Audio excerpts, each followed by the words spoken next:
नमस्कार। तो आज फाइनली 6 मार्च 2024 को लखनऊ का जो अकबर नगर एरिया था, जहाँ पे बहुत दिनों से हम 1.5-2 महीनों से देखते और सुनते आ रहे थे कि सरकार का एक्शन हो रहा है और वहाँ से जो इल्लीगल बस्तियाँ हैं वो तोड़ी जा रही हैं और हटाई जा रही हैं। आज 6 मार्च 2024 को हाई कोर्ट का फाइनल जजमेंट आ गया, जो कि मेरे सामने है।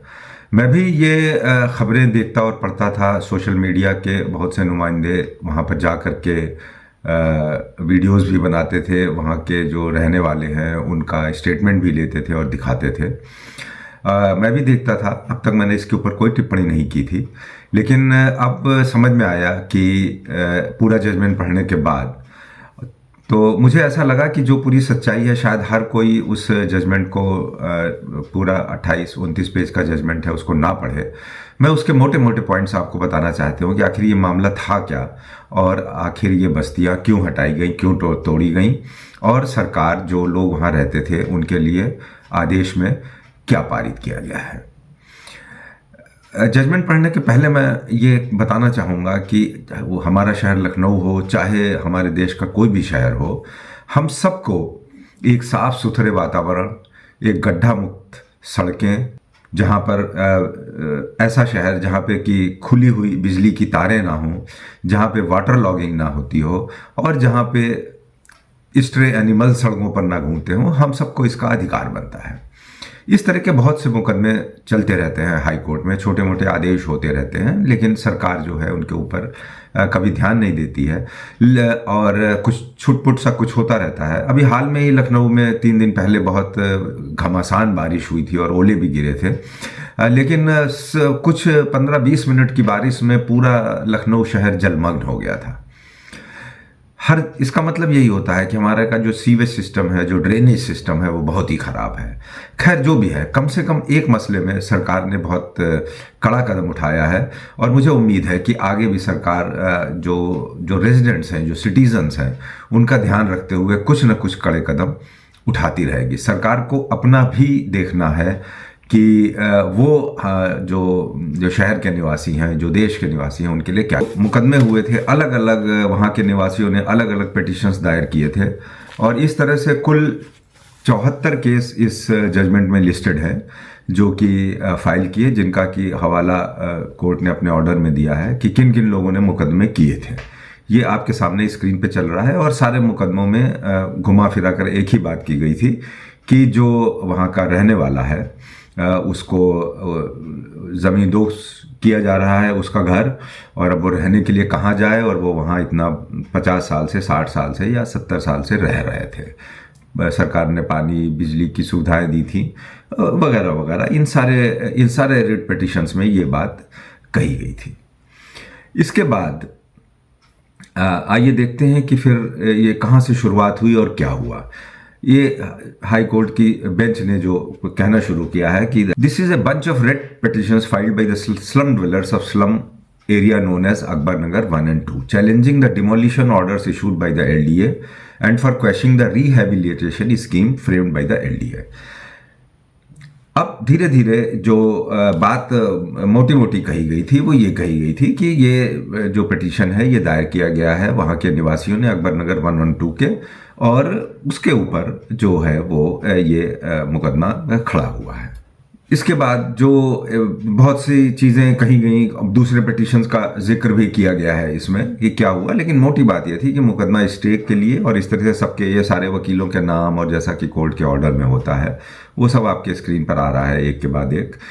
और जो बात इसमें खास कही गई है, जो सरकार की तरफ से जो बात कही गई है वो ये है कि जो गोमती की नदी है में उसमें कुकरायल का पानी आता है। कुकरायल एक नदी है जो कि कहीं उसको कहा गया है नदी है और बाद में कहा गया नाला है, और इसका ओरिजिन कहीं बख्शी की तालाब के पास से है। वहाँ से तो पानी साफ निकलता है, लेकिन लखनऊ में पहुँचते पहुँचते वो पानी बहुत ज़्यादा प्रदूषित और दूषित हो जाता है।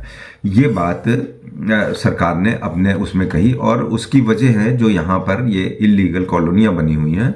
So the Petislam dwellers over a long period of time have unauthorizedly occupied the banks of Kukrail water channel and raised these disputed constructions. They all accept that they do not have any title to the land occupied by them, and undisputedly land belongs to the government.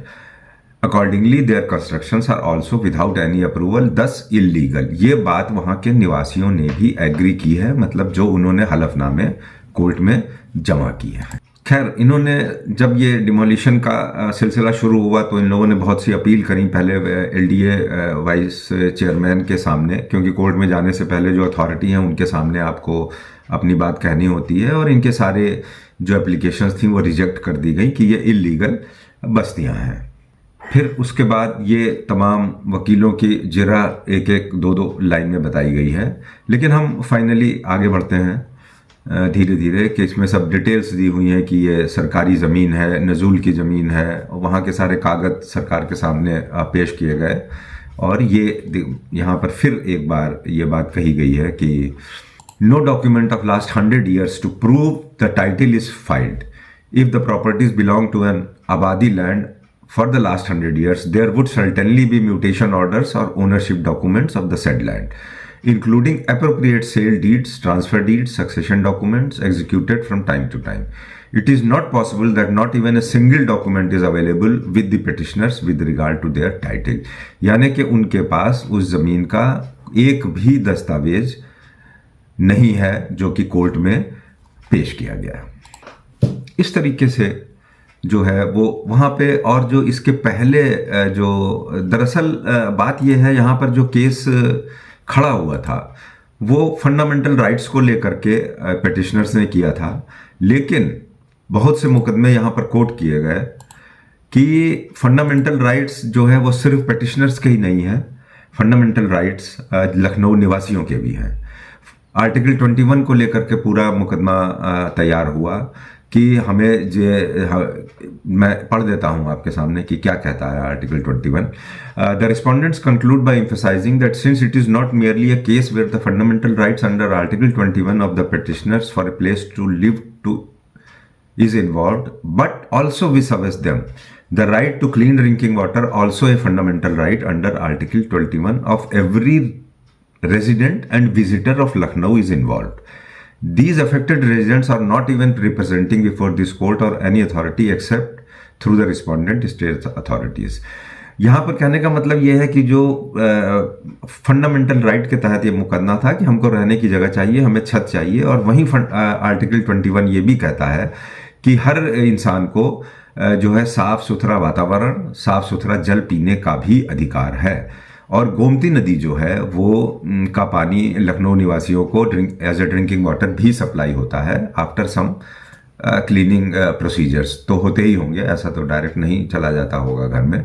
तो ये मुकदमा इस बात पर था कि क्या इन जो यहाँ के रहने वाले हैं कुछ 100 में है जिनकी संख्या, और जो लखनऊ में की आबादी लगभग 50 लाख है, तो क्या उनके जो उनका जो अधिकार है साफ सुथरे पानी का और साफ वातावरण का, क्या वो नहीं देखा जाना चाहिए? इस बात को लेकर के कोर्ट में खास तरह से सुनवाई हुई। इसके बाद बहुत से मुकदमे पहले से जो चल रहे थे कि नेशनल जो एनजीटी है, नेशनल ग्रीन ट्रिब्यूनल, वहाँ पर भी मुकदमे चल रहे थे, और वहाँ का पहले भी कई ऑर्डर्स हो चुके हैं लखनऊ को लेकर के। encroachment along drains at many places in the state there are encroachments in the flood plains of drains. For example, more than 300 to 400 encroacher households are living in the flood plain of Kukrail drain in Lucknow city. In the absence of any regular toilet facilities, their fecal matter, grey water is washed away directly in the river Gomti, which also supplies drinking water to Lucknow city. The state government needs to take steps for removing such encroachments on priority by rehabilitating these households under the Housing for All program. ये order बहुत पहले 2020 का है, जिसको अब सरकार implement कर रही है, जबकि गलत ये नेशनल ग्रीन ट्रिब्यूनल का है जो कि एनवायरनमेंट प्रोटेक्शन से संबंधित है, और जिसको कि इस तरह से प्रेजेंट किया जा रहा है कि अचानक सरकार जो है, और उसको बहुत तरीके का रंग रूप भी देने की कोशिश की गई, उसको धर्म से भी जोड़ने का प्रयास किया गया। तो ये मुकदमा इस बात पर था, और ये जानकारी हर आदमी के लिए बहुत आवश्यक है कि ये दरअसल मामला था क्या। अब आइए चलते हैं आगे बढ़ के कि जो फिर इस तरीके से नेशनल ग्रीन ट्रिब्यूनल के जो ऑर्डर्स हुए हैं, या और इस तरीके के जो हमारे यहाँ सरकार की संस्थाएं हैं उनके सबके ऑर्डर्स हुए हैं, ये डायरेक्शंस हैं। दरअसल ये नेशनल ग्रीन ट्रिब्यूनल के डायरेक्शन को अब सरकार ने इम्प्लीमेंट किया है। ऑर्डर है यहाँ पे नेशनल ग्रीन ट्रिब्यूनल का। The National Green Tribunal as far back as in the year 2020 found existence of the Akbar Nagar slums as a serious ecological issue impacting supply of clean drinking water to Lucknow city, and has asked for its removal, which is pending even after 4 years. तो सरकार भी प्रतिबद्ध थी इस काम को करने के लिए, जबकि तरीके की बातें तो जनता के सामने सही बात तो आनी ही चाहिए कि दरअसल मामला है क्या। खैर, इसके बाद जो है वो सरकार की दलीलें और जो पिटिशनर्स थे उनकी दलीलें कोर्ट ने सुनी, और जो फाइनल ऑर्डर किया है सरकार ने वो भी इनको बहुत ध्यान में रखते हुए किया है ताकि इनको कोई परेशानी ना हो आगे चल के।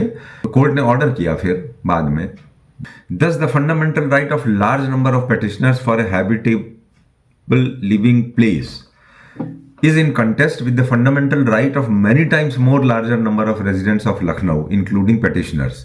यहाँ पर तो बात यह है कि सारे लखनऊ वासी इससे प्रभावित हो रहे थे, हालांकि उनको चाहे इसका एहसास ना होता हो, क्योंकि उनको शायद धीरे धीरे इतनी एजुकेशन या इतनी समझ नहीं है कि वो कितने पोल्यूटेड और कितने गंदगी के वातावरण में रह रहे हैं। जो डायरेक्शंस अब दिए हैं, the NGT has duly noted the same and emphasized for action the right of clean drinking water of the present and future generations of Lucknow therefore has to be protected. On the other hand, petitioners before this court are unauthorized occupants of government land without any right on the same. At best, all they can claim is an alternative place to live. The respondent authority has already offered a rehabilitation policy under which all the BPL persons are being offered appropriate flats made under the EWS scheme. सरकार ने मकान देने का वादा कर दिया है, और सरकार ने जो प्रधानमंत्री योजना आवास में 15 लाख रुपए में घर देने की बात हुई है, जहां पे आप रजिस्ट्रेशन करा सकते हैं 5,000, ये सब कोर्ट ने अपने ऑर्डर में मेंशन कर दिया है। 5,000 रुपए जमा करके, जिसके बाद उनको 1,000 रुपये आपको किश्त मतलब रजिस्ट्रेशन करना है, और 5,000 रुपये रजिस्ट्रेशन फी दे करके आपको मकान मिल जाएगा, और फिर 10 साल तक 4,000 रुपये प्रति माह दे करके आपको मकान आपके नाम हो जाएगा। इसके बाद हाईकोर्ट बहुत लीनियंट हुई है, और उन्होंने यहाँ तक कहा है बाद में अपने आदेश में कि अगर कोई 10 साल में भी ये पैसे की व्यवस्था नहीं कर सकता है, 4,000 रुपये महीना देने की, और उसकी किश्तें बकाया रह सकती हैं, तो वो मुख्यमंत्री के पास आवेदन कर सकता है कि, और ऑफ कोर्स कुछ साक्ष्य तो देने ही होंगे कि वो पैसा क्यों नहीं दे पाए, और फिर जो है मुख्यमंत्री उनको अपनी सपोर्ट निधि जो होती है उससे वो उनको सपोर्ट दे सकते हैं।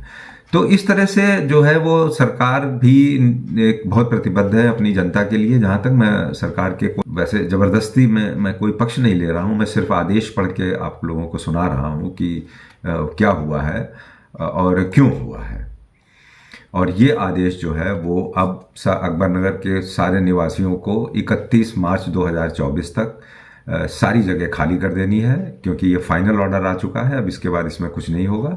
और ऐसा सुनने में आ रहा है कि कुछ लोगों ने सुप्रीम कोर्ट में भी अपील की है, वो अभी आदेश मेरी समझ से शायद नहीं आया है। वहाँ से जो भी आदेश होगा वो उसका पालन तो किया ही जाएगा।